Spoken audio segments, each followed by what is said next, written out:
Udayana bantu evakuasi warga. Koster bantah Pusat Kebudayaan Bali mangkrak, groundbreaking November 2026. Jangan lewatkan juga pemirsa informasi menarik lainnya yang sudah disiapkan tim redaksi kami. Bersama saya Dwi Priawan, inilah seputar Bali selengkapnya.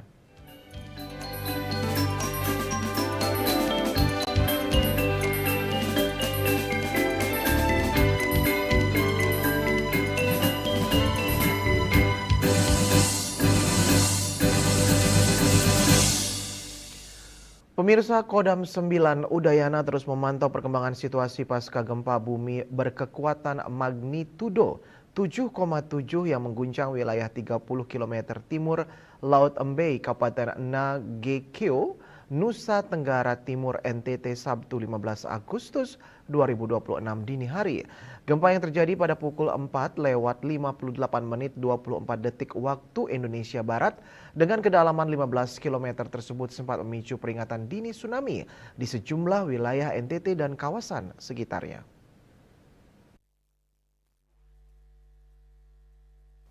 Seiring perkembangan situasi, BMKG telah menyatakan peringatan dini tsunami akibat gempa tersebut berakhir. Meski demikian, masyarakat di wilayah terdampak tetap diimbau untuk waspada terhadap kemungkinan gempa susulan, serta mengikuti informasi dan arahan resmi dari BMKG, BPBD, pemerintah daerah, dan aparat keamanan. Kapendam 9 Udayana Kolonel Infantri Amrisal Nasution mengatakan, menyikapi kejadian ini, jajaran TNI di wilayah NTT bergerak cepat membantu masyarakat dan berkoordinasi dengan pemerintah daerah serta unsur terkait dalam penanganan dampak bencana. Saat terjadi gempa, prajurit TNI di wilayah terdampak langsung bergerak membantu masyarakat. Prioritas utama adalah keselamatan warga, membantu proses evakuasi menuju tempat yang aman, menolong masyarakat yang membutuhkan, serta mendukung pemerintah daerah dalam penanganan pasca bencana.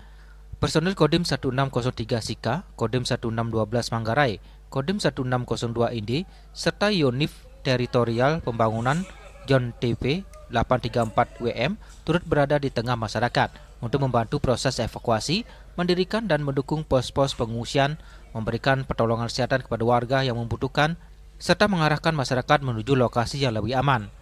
Kapendam menegaskan keberadaan prajurit di lapangan merupakan bagian dari komitmen TNI untuk selalu hadir dan membantu masyarakat, khususnya dalam situasi tanggap darurat bencana. Saat ini personel terus berkoordinasi dengan Pemda, BPBD, dan unsur terkait untuk memastikan kebutuhan masyarakat terdampak dapat segera ditangani.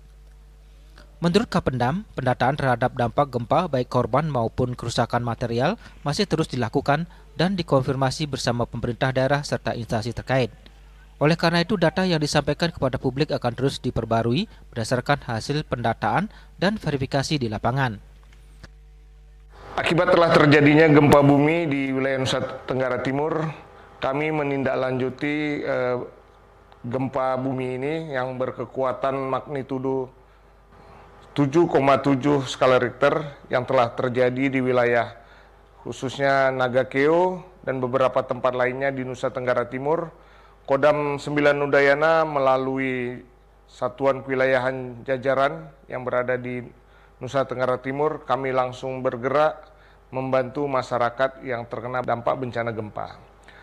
Personil kami yang berada di Nusa Tenggara Timur yang terkena dampak juga langsung turun ke lapangan, membantu evakuasi warga, mendukung pendirian tenda-tenda posko, tenda-tenda pengungsian untuk memberikan pertolongan kepada masyarakat yang membutuhkan. Serta kami mengarahkan warga menuju tempat yang masih aman. Saat ini kami terus berkoordinasi dengan pemerintah daerah, BPBD, dan unsur terkait untuk melakukan pendataan terhadap masyarakat yang terdampak gempa, termasuk juga kondisi masyarakat dan kerusakan yang telah terjadi. Prinsip kami jelas, keselamatan masyarakat adalah prioritas. TNI akan selalu hadir dan membantu masyarakat dalam setiap kondisi, khususnya ketika terjadi bencana. Masyarakat diimbau untuk tetap tenang, tidak mudah percaya terhadap informasi yang belum terverifikasi, dan selalu mengikuti perkembangan dan arahan resmi dari BMKG, BPBD, pemerintah daerah maupun aparat di lapangan. Keselamatan masyarakat menjadi prioritas.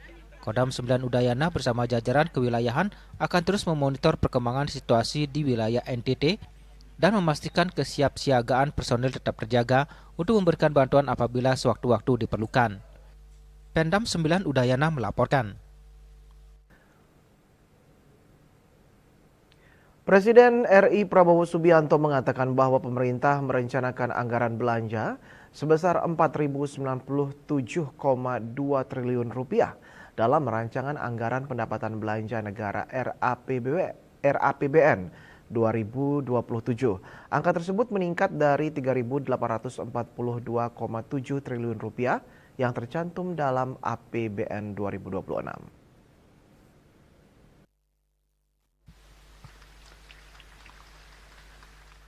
Prabowo mengatakan belanja pemerintah tersebut akan difokuskan pada 8 program kerja prioritas nasional atau PKPN yang mencakup kedaulatan pangan, kemandirian energi dan air, pendidikan, kesehatan, hilirisasi dan industrialisasi, infrastruktur, perumahan dan ketahanan bencana, penguatan ekonomi kerakyatan dan pembangunan desa, serta penurunan kemiskinan.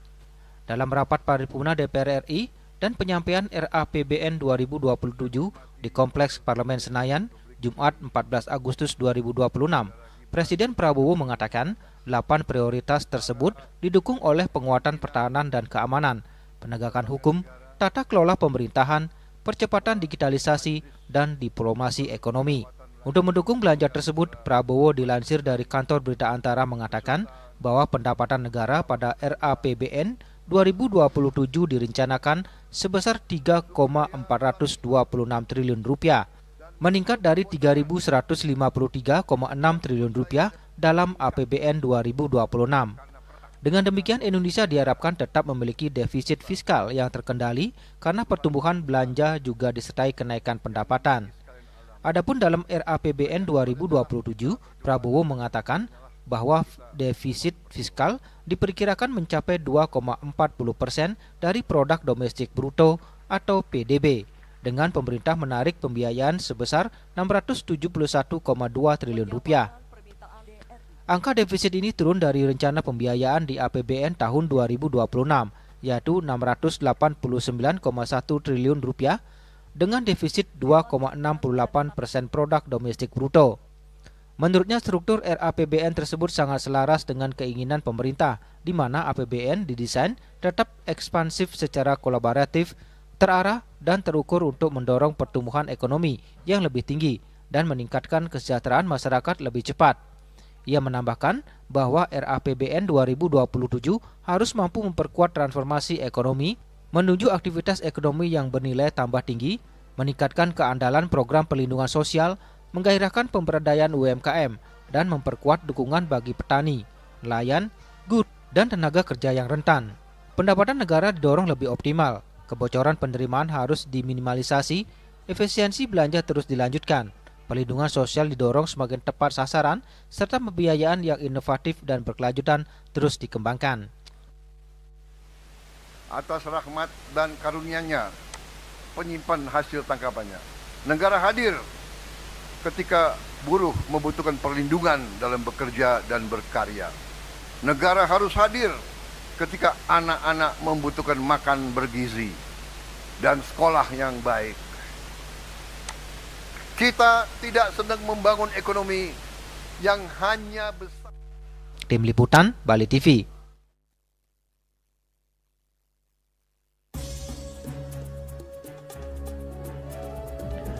Koster bantah Pusat Kebudayaan Bali mangkrak groundbreaking November 2026.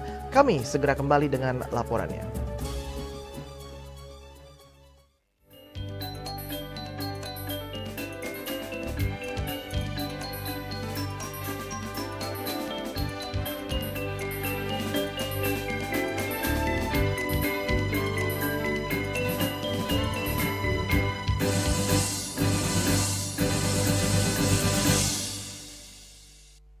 Kenal Veronica kok es luar tarik Melaka bikin beta nagih.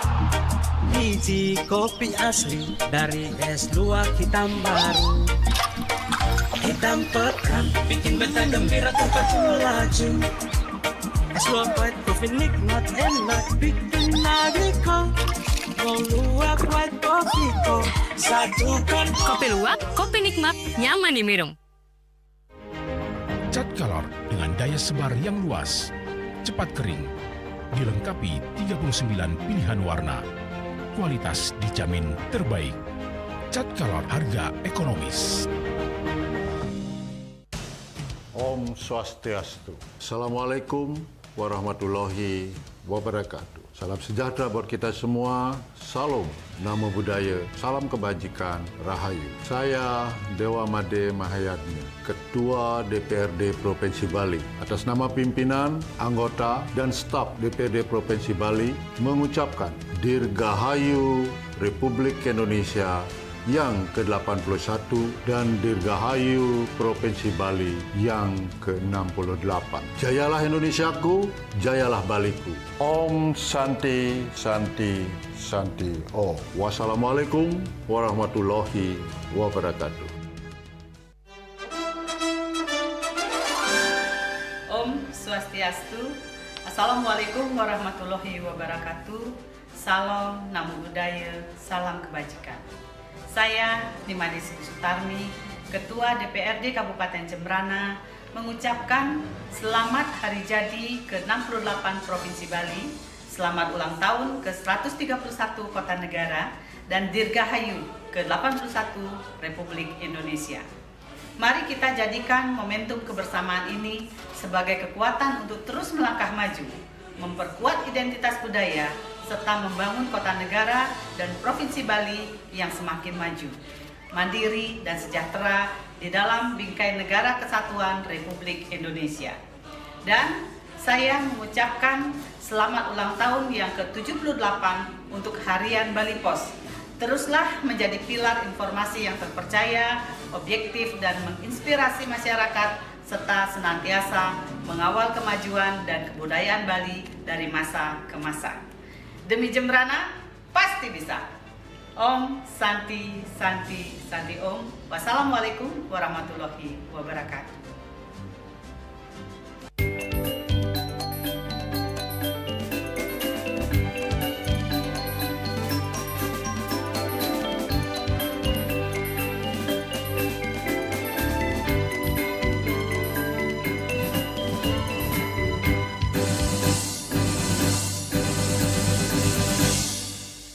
Pemirsa, pemerintah Provinsi Bali terus mematangkan pembangunan kawasan Pusat Kebudayaan Bali atau PKB di Kabupaten Kelungkung.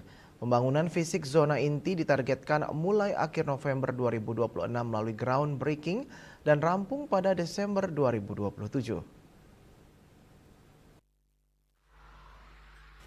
Komitmen pembangunan kawasan Pusat Kebudayaan Bali disampaikan Gubernur Bali Wayan Koster dalam rapat paripurna ke-47 DPRD Provinsi Bali, Jumat 14 Agustus 2026. Dalam pemaparan capaian dan rencana proyek strategis daerah, Koster menyebut pembangunan zona inti PKB kini memasuki tahap manajemen konstruksi.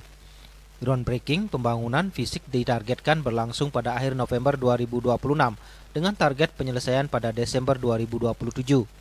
Kawasan Pusat Kebudayaan Bali di Kelungkung merupakan salah satu program super prioritas dalam haluan pembangunan Bali masa depan 100 tahun Bali era baru 2025 hingga 2125. Kawasan ini dirancang sebagai ruang terpadu untuk pementasan seni, museum, hingga rekreasi budaya dengan mengedepankan kearifan lokal Bali. Ini sekaligus menjawab pertanyaan publik, ini mangkrak atau gimana Pusat Kebudayaan Bali? Nggak mangkrak, cuma karena saya sempat istirahat 2024 ya nggak lanjut gitu. Jadi lanjutnya menunggu saya periode kedua dulu baru langsung, karena kan terpilih jadi periode kedua ya lanjut pembangunannya tahun ini. Jadi sudah laman dibutuhkan anggaran 940 miliar tahap 1, total 1,4 triliun. Jadi sudah ditransfer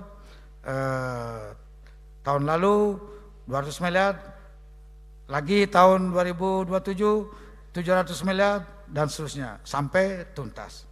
Jadi Desember kawasan Pusat Kebudayaan Bali zona intinya 2027 selesai. Penataan lagi dikit-dikit sehingga Pesta Kesenian Bali tahun 2028 yang ke-50 kita bisa laksanakan di Kabupaten Klungkung. Peradaan zona inti PKB mampu memperkuat Bali sebagai destinasi pariwisata berbasis budaya, sekaligus menjadi pusat pelestarian dan pemajuan seni serta tradisi Bali.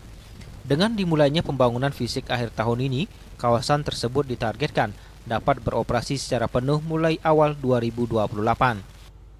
Winate, Bali TV. Era keterbukaan informasi menuntut transparansi lembaga negara yang mencakup legislatif, eksekutif, dan yudikatif terhadap publik terutama terkait performa kinerjanya. Selama ini media arus utama telah menjadi wahana bagi lembaga negara, tidak hanya untuk menginformasikan kinerja tetapi juga program-programnya. Di tengah naik daunnya media sosial, peran media arus utama dewasa ini semakin penting untuk melawan hoaks dan disinformasi tentang lembaga-lembaga negara tersebut.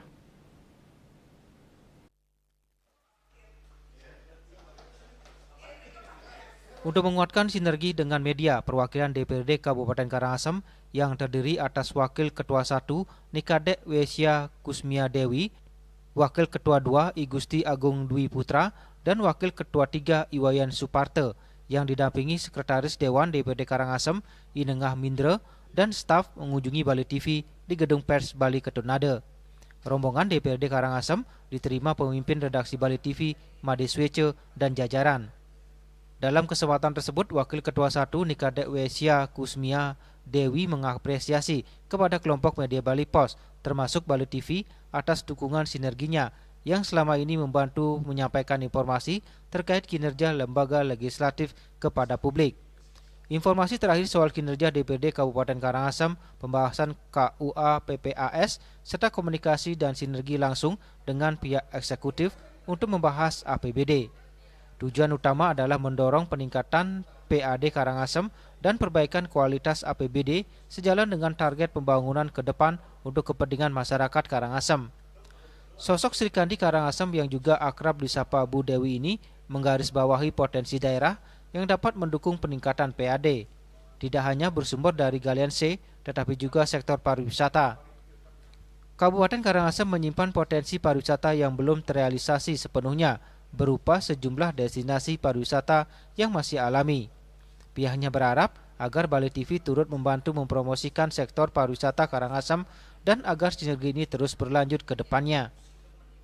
Terima kasih sinergi selama ini yang membantu kami di DPRD Kabupaten Karangasem meneruskan informasi-informasi terkait kinerja kami di lembaga legislatif.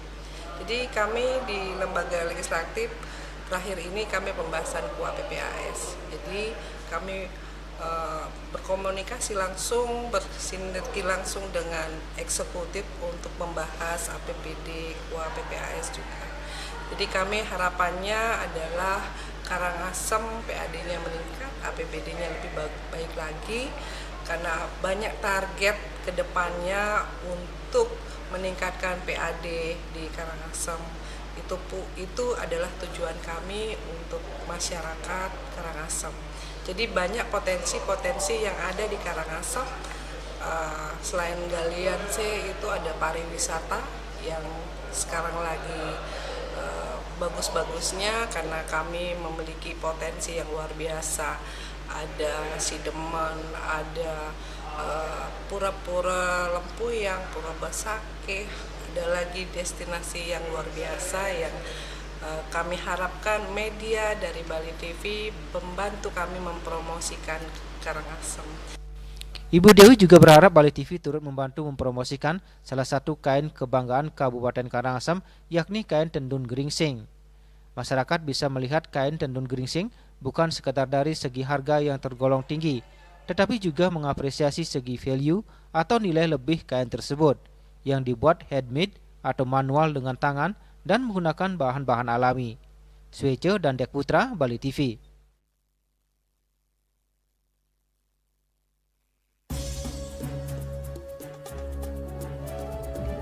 Kami akan segera kembali dengan informasi Paskibraka Provinsi Bali 2026 dikukuhkan Gubernur Bali.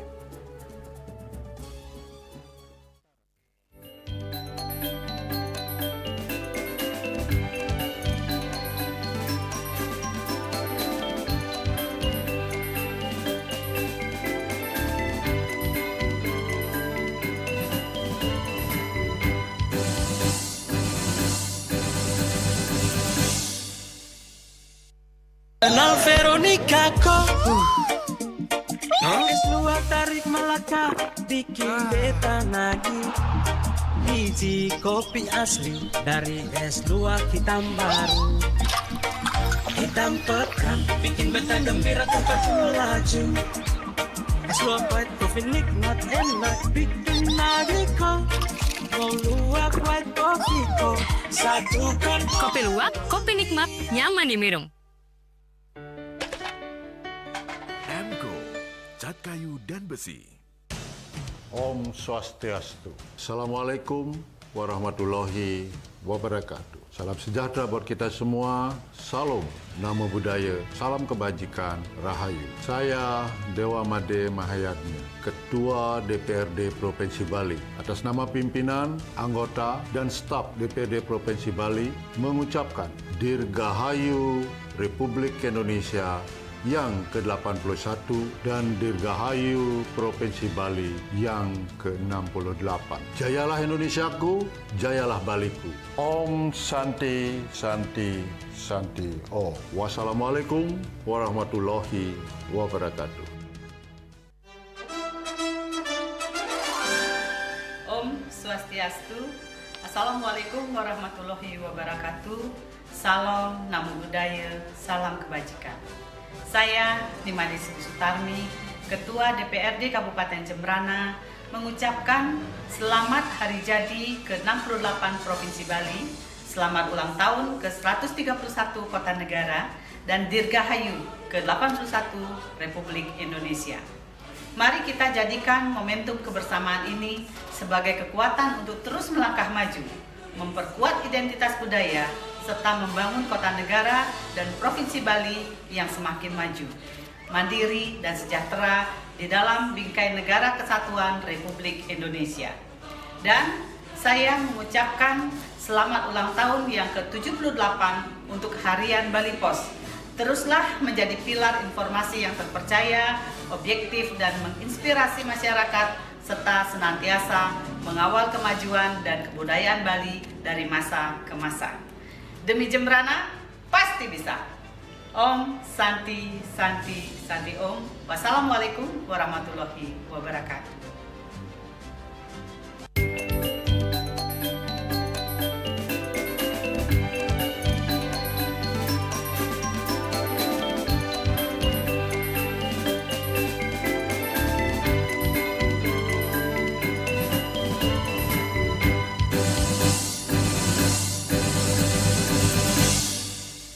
Pemirsa, Gubernur Bali Wayan Koster mengukuhkan pasukan pengibar bendera pusaka Paskibraka Provinsi Bali tahun 2026 di Gedung Wiswasaba Kantor Gubernur Bali, Sabtu 15 Agustus 2026. Paskibraka yang dikukuhkan akan bertugas pada upacara peringatan HUT ke-81 Kemerdekaan RI 17 Agustus 2026 di lapangan Puputan Margarana Renon, Denpasar.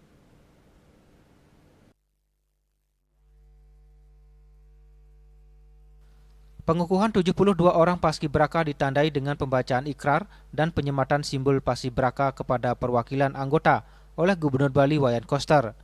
Para peserta kemudian mengikuti seluruh rangkaian prosesi dengan penuh hikmat. Usai dikukuhkan, para anggota paskibraka Provinsi Bali tahun 2026 menyatakan kesiapan menjalankan tugas pada upacara HUT ke-81 Kemerdekaan Republik Indonesia. Kepala Bidang Ideologi, Wawasan Kebangsaan dan Karakter Bangsa, Badan Kesbangpol Provinsi Bali, Iko Mangkusumaedi mengatakan pengukuhan ini menjadi bagian penting dalam rangkaian persiapan pelaksanaan upacara peringatan Hari Ulang Tahun ke-81 Kemerdekaan Republik Indonesia pada 17 Agustus 2026. Setelah dikukuhkan, anggota paskibraka tidak langsung kembali ke daerah asal masing-masing. Mereka tetap berada di pusat pelatihan hingga 17 Agustus untuk menjalani pemantapan. Sementara itu, untuk yang akan bertugas sebagai pengibar maupun pembawa bendera tidak ditentukan pada upacara pengukuhan ini, melainkan akan ditentukan oleh tim pelatih pada 17 Agustus pagi, berdasarkan kesiapan dan hasil latihan seluruh anggota. 72 orang paskibraka nantinya akan menjalankan tugas mengibarkan dan menurunkan sang merah putih pada upacara peringatan HUT ke-81 Kemerdekaan RI di Provinsi Bali. Setelah menjalankan tugas pada upacara HUT Kemerdekaan RI, para anggota Paskibraka Provinsi Bali masih memiliki tugas hingga 1 Juni 2027 pada peringatan Hari Lahir Pancasila. Tidak, sekarang kan dikukuhkan ya. Pada saat dikukuhkan sekarang, besok, hari ini mereka langsung masih latihan lagi pemantapan. Kan belum ditentukan tuh siapa yang mengibar bendera, siapa yang mau baki, belum ditentukan karena mereka harus siap semuanya. Ditentukan nanti pada saat 17 pagi oleh tim pelatih. Nah, mereka tidak kembali ke daerah, tetapi mereka kembali ke camp latihan sampai tanggal 17. Kemudian rencananya kami juga dengan Pemprov Bali akan menjamu makan malam bersama keluarganya sambil nonton pengibaran yang dipesan tanggal 17 sore.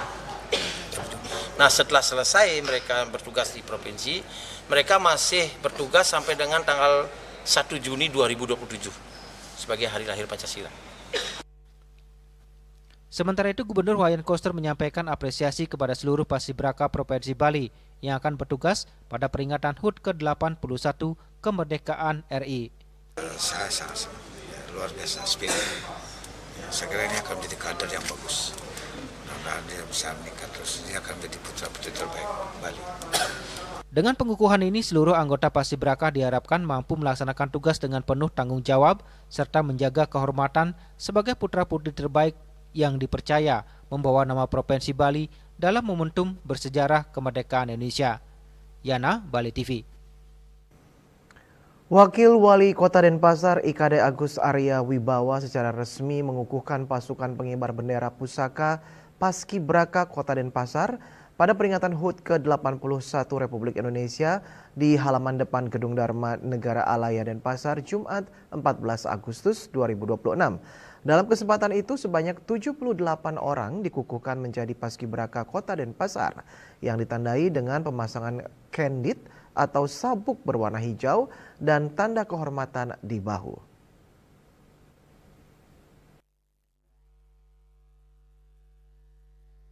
Suasana haru para orang tua yang menunggu sejak siang di depan Gedung Dharma Negara Alaya Denpasar ikut mengiringi prosesi untuk mengukuhkan pasukan pengibar bendera pusaka atau Paskibraka Kota Denpasar pada peringatan HUT ke-81 Republik Indonesia.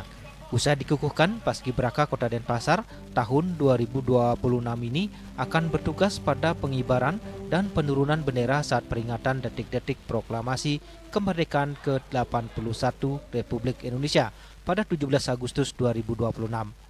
Tampak hadir pada upacara pengukuhan itu, Wakil Ketua DPRD Denpasar Ide Bagus Yoga Adiputra dan Sekda Kota Denpasar Igusti Ngurah Edi Mulia, serta jajaran OPD terkait lainnya. Wakil Wali Kota Denpasar Arya Wibawa memberikan apresiasi dan ucapan terima kasih kepada panitia dan pelatih yang telah melakukan semua proses, baik dari proses seleksi, pelatihan, pengukuhan hingga akhirnya putra-putri terbaik akan bertugas di upacara pengibaran maupun penurunan nantinya.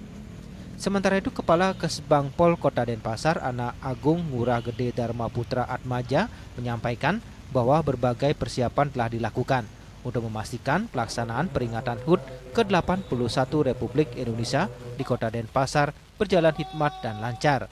Persiapan pengibaran Sang Merah Putih terus dimatangkan bersama seluruh perangkat upacara. Paskibraka pada tahun 2026 ini berjumlah 78 orang dengan komposisi 38 orang putra dan 40 orang putri. Sejak tanggal 4 Agustus sampai dengan 18 Agustus, mereka mengikuti karantina di Hotel Asana Butik Denpasar. Putra Atmaja menambahkan dalam pelaksanaannya nanti para Paskibraka ini akan dibagi menjadi 2 regu, yakni regu pertama pada upacara pengibaran bendera pagi hari dan 1 regu lainnya akan bertugas pada sore harinya saat penurunan bendera. Adapun jumlah daripada Paskibraka kita adalah sebanyak 78 orang, di mana barisan 17, berarti barisan 8 dan barisan 45. Dan semua anak-anak sudah siap untuk melaksanakan tugas. Demikian bisa saya. Direkrut dari kalau anak-anak ini kita rekrut dari SMA yang ada di Kota Denpasar, yaitu dari jumlahnya tadinya itu sebanyak 289. Setelah itu ada beberapa seleksi TW1, seleksi bakat dan sebagainya. Akhirnya kita mendapatkan yang terbaik dari yang baik. Itu jumlahnya sebanyak 78 orang yang akan bertugas di Kota Denpasar. Kalau anak-aanak saya lihat dari pelatihan dan gemian dari kemarin selama 14 hari sampai ini tanggal 17 Agustus, saya rasa anak-anak cukup siap bertugas sebagai pasukan pengibar bendera pusaka di Kota Denpasar.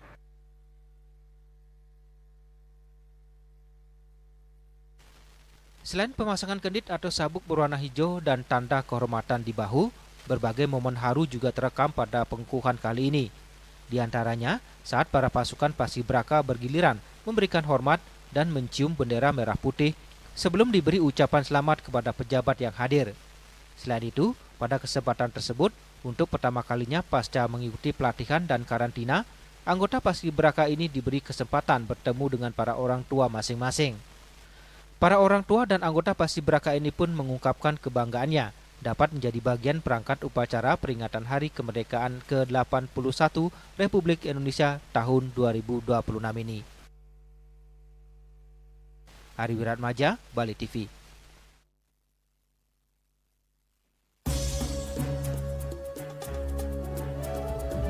Pemirsa, evaluasi menyeluruh dilakukan pasca Laka di Gatsu Timur. Kami segera kembali dengan informasinya.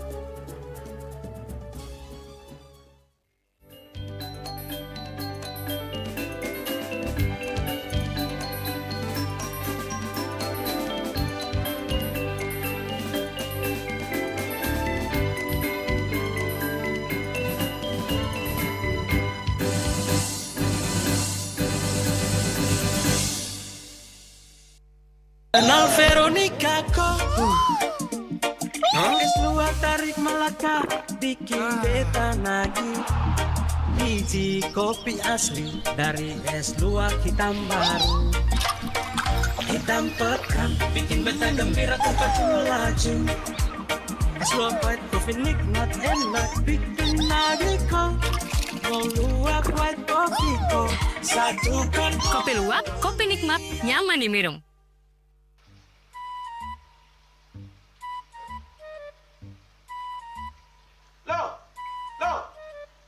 Nyai bengong len. Oh, ake ngerti be. Amun seorang perempuan, seorang istri melamun, isi dompetnya pasti KTP rogen.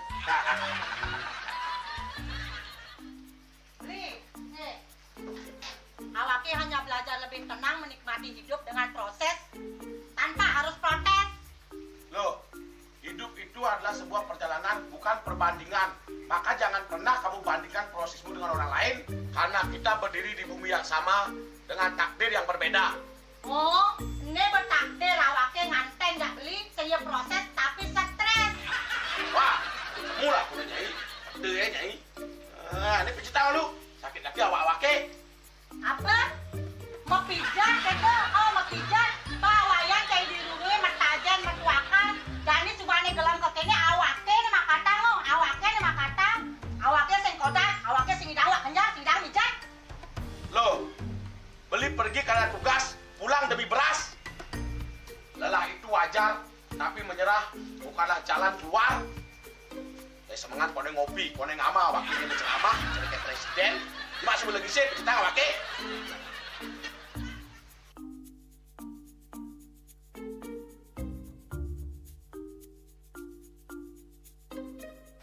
Kene be, kene awake makatang, awake bemedati ngencadang dongkang ini. Oh, kadang timpalnya jadi makatang. Ngajak ke saya dirundungi wayan. Ini, ayo kemarin jangan bicaranya nih lo. Ini saya bicarkan awake jangan beli, langise ane jangan. Wah, si lagi gini ane ngorek tempe semangatnya kangon. Melang saya beli ngomong, ini madan minyak gana pati. Aduh, sudah lo, besok beli lo. Melang nih. Melang, jangan nggak dikasat lagi sini. Apa dikasat lagi sini lo? Coba tinggalin. Nih di HP ini nggak ada beli. Nak liu kasiatnya nih beli waktu nak nganggot minyak gana pati ada nih beli meringankan apa ada nih kaki terkilir, keseleyor, ematik, pegelinu, pila, kesemutan, bangcang sakit, pokoknya megena kasiatnya nih. Nih, mana gijil?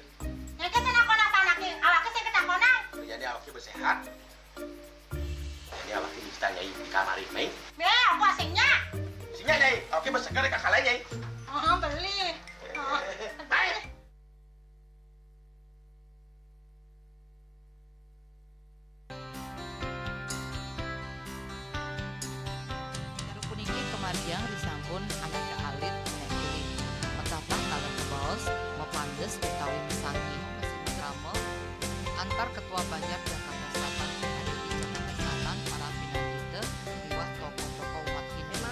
Mewah Penyarengan Kerama Istri saha anggen TPS Cangin Purikau wenten taler 6 TPS sani kaayahin oleh Kerama Istri inggian ring TPS 6.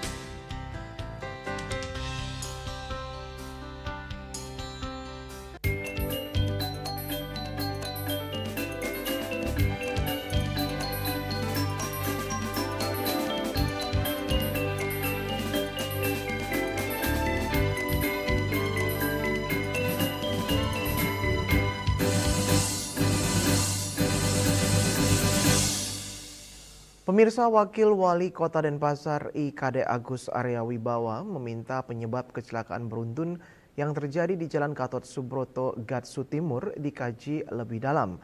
Hasil kajian tersebut akan menjadi bahan evaluasi untuk mengetahui penyebab pasti kecelakaan.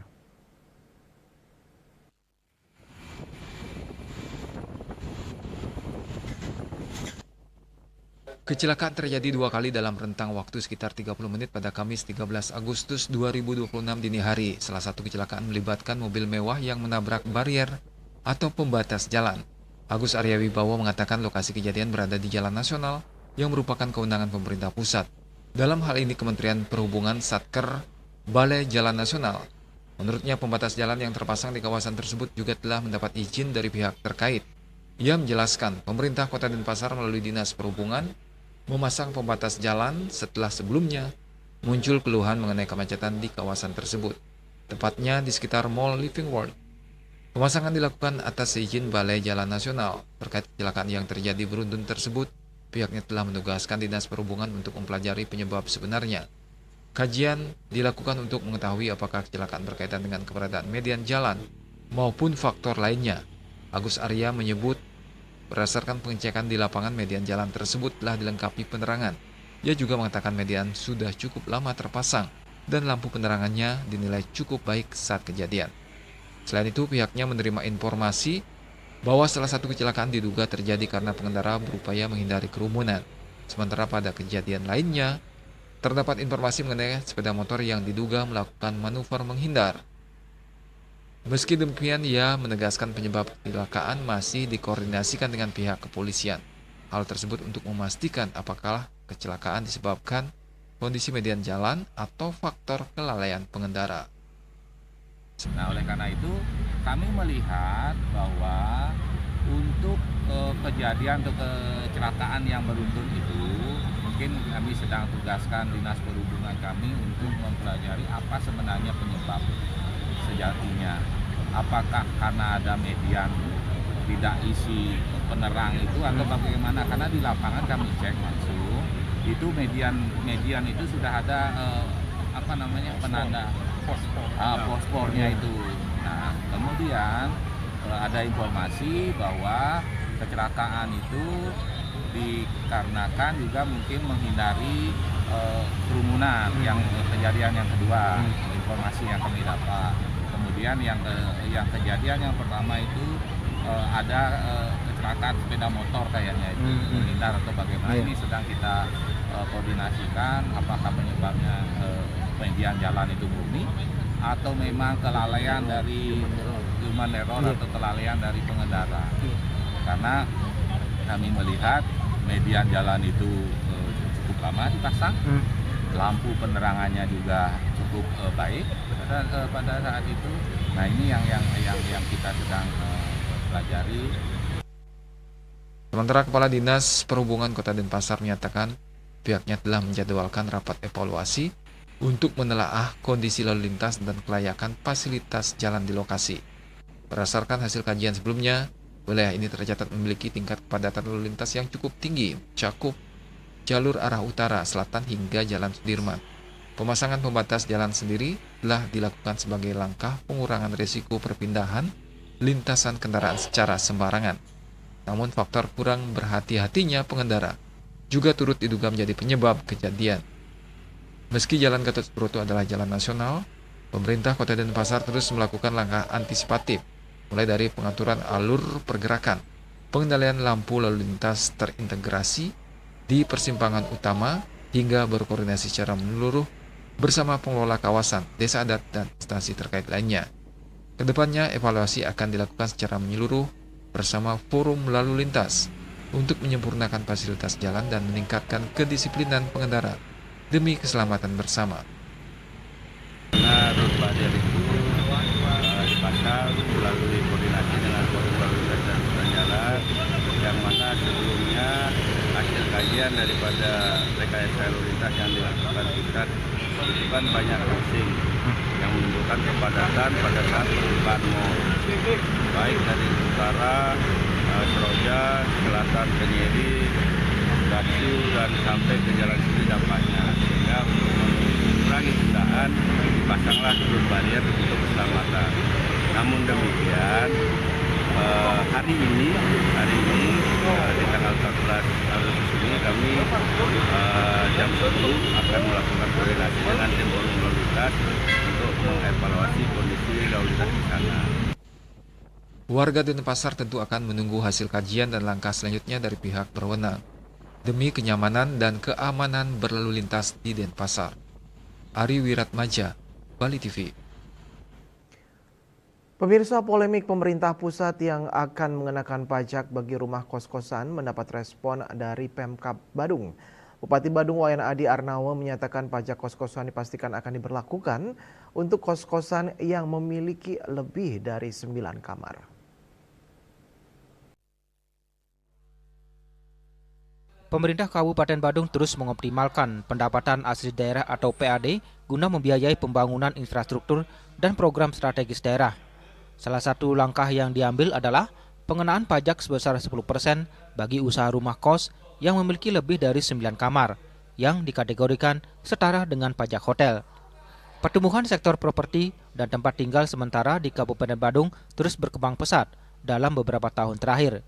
Kondisi ini dilirik Pemkab Badung sebagai potensi besar untuk meningkatkan pendapatan asli daerah. Bupati Badung menegaskan, pemilik usaha rumah kos yang memiliki jumlah kamar di atas 9 unit diwajibkan membayar pajak daerah sebesar 10%. Skema perpajakan ini diterapkan selevel dengan pajak hotel sesuai dengan aturan perpajakan daerah yang berlaku. Langkah diversifikasi pendapatan ini dinilai penting untuk menyokong kebutuhan anggaran pembangunan infrastruktur yang terus meningkat. Rumah kos itu kalau nggak salah di atas 9 kamar, kalau nggak salah itu dikategorikan termasuk penerapannya lah bisa kayak pajak hotel. Jadi dia harus membayar pajak 10%. Nah, terkait dengan penerapannya tentu penerapannya ada di Badan Pendapatan Daerah. Nah, saya kira mungkin salah satu sumber atau kontribusi daripada peningkatan PAD ini juga bersumber salah satunya dari sektor rumah kos ini juga. Tapi secara detail mungkin saya tidak tahu yang mana-mana saja itu, tapi prinsipnya semua potensi yang berpengaruh daripada peningkatan PAD itu tentu kita tetap garap sekarang ini.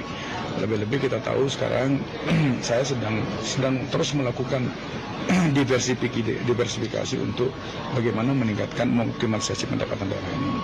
Karena sebisa mungkin kita berharap dari potensi yang kita miliki ini bisa menjadi pembiayaan buat pembiayaan daripada infrastruktur kita ini. Untuk mempercepat langkah pendataan dan pengoptimalan PAD, Bupati Badung telah menginstruksikan Sekretaris Daerah dan seluruh organisasi perangkat daerah atau OPD agar terlibat aktif mengidentifikasi dan memetakan potensi penerimaan daerah sesuai bidang masing-masing. Upaya pemetaan potensi pajak ini diharapkan dapat berjalan maksimal dan terintegrasi, guna memastikan berkelanjutan sebagai program prioritas dan pembangunan fasilitas publik di Kabupaten Badung. Riase, Bali TV.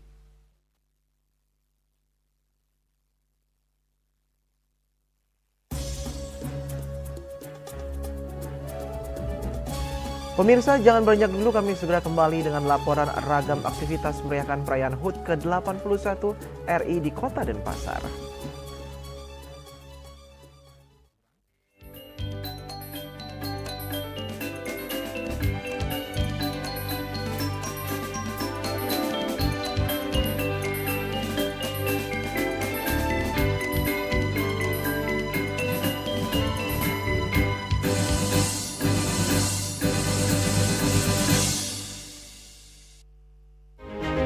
Cat Color dengan daya sebar yang luas, cepat kering, dilengkapi 39 pilihan warna. Kualitas dijamin terbaik.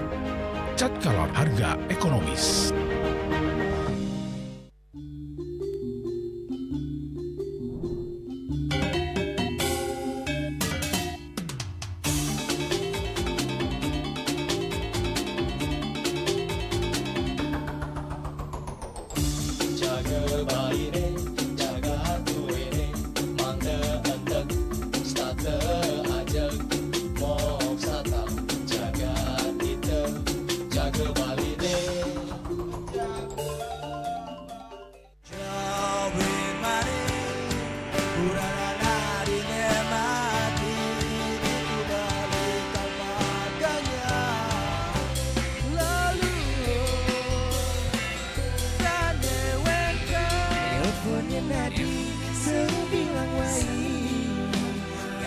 semangat mengguli kota Paris atau ngibur tu sing lah pipes.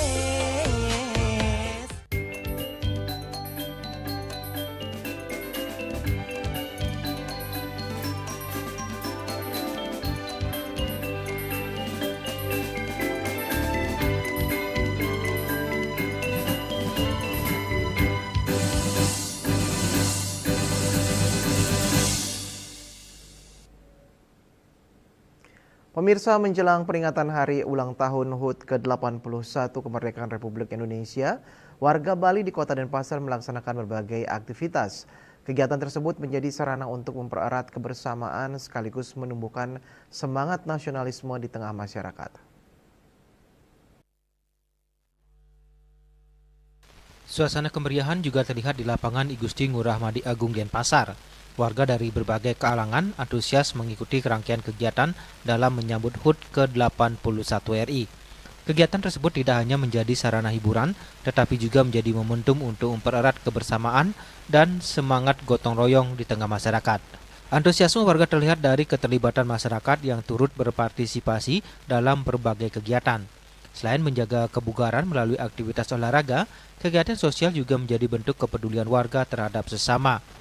Kegiatan ini bertujuan untuk menumbuhkan rasa nasionalisme dan cinta tanah air. Semangat kemerdekaan diwujudkan tidak hanya melalui perayaan, tetapi juga melalui kebersamaan, kepedulian, dan kontribusi positif bagi lingkungan sekitar. Salah seorang warga Kota Denpasar, Dwi Suto Negaru, mengatakan peringatan HUT RI menjadi momentum bagi masyarakat untuk berkumpul dan menjaga semangat kebersamaan. Hari ini hari Sabtu tanggal 15 Agustus kami selaku warga Kota Denpasar dalam memperingati Hari Raya Kemerdekaan yang 81. Semoga Denpasar dan Bali sejahtera dan masyarakat sehat sentosa dalam rangka mengisi kemerdekaan ini. Saya kira seperti itu. Saya dari Dwi Sutanegara selaku warga Kota Denpasar mengharapkan yang terbaik ke depan ini dari ulang tahun NKRI ini yang ke-81. Semangat merdeka! Sementara itu, warga sekaligus pengayah Pura Agung Jagatnata Denpasar, Gusti Lanang Rai, menyampaikan kegiatan menyambut HUT RI tidak hanya menjadi ajang hiburan, tetapi juga dapat memperkuat rasa persatuan dan kepedulian antar sesama. Saya selaku pengayah Pura Agung Jagatnata di Kota Denpasar, semoga meriah dan melaksanakan Hari Raya Kemerdekaan yang tahun 81.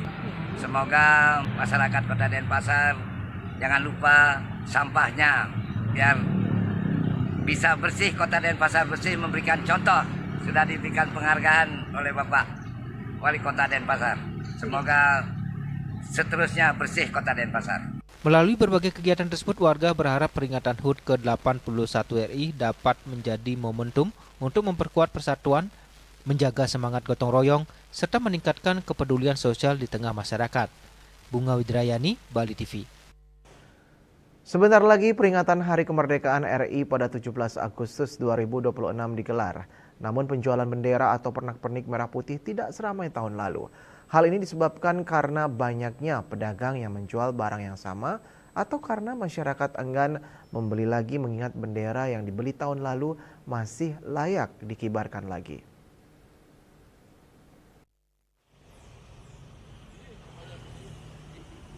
Menurut salah seorang penjual bendera dan pernak-pernik merah putih di seputaran Denpasar, Joko mengatakan, sejak 2 minggu yang lalu, dirinya berjualan di seputaran Jalan Patimura Denpasar.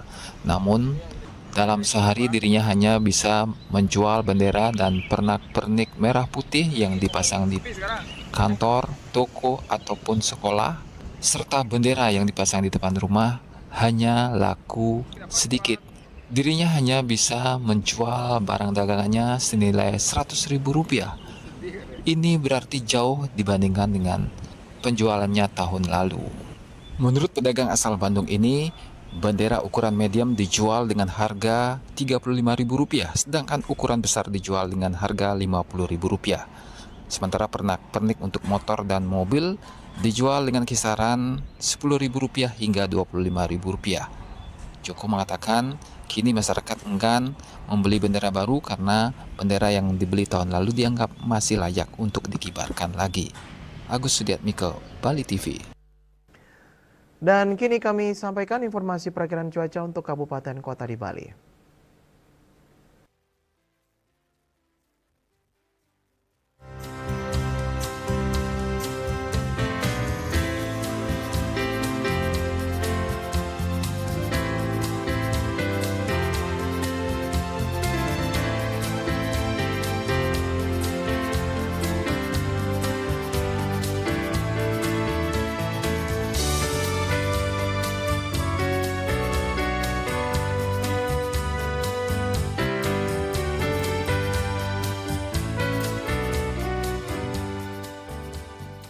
Seputar Bali bersama Minyak Apun Ganapati, Usada Bali, keluarga sehat. Update terus informasi Anda dengan subscribe dan like YouTube channel Bali TV @News Bali TV.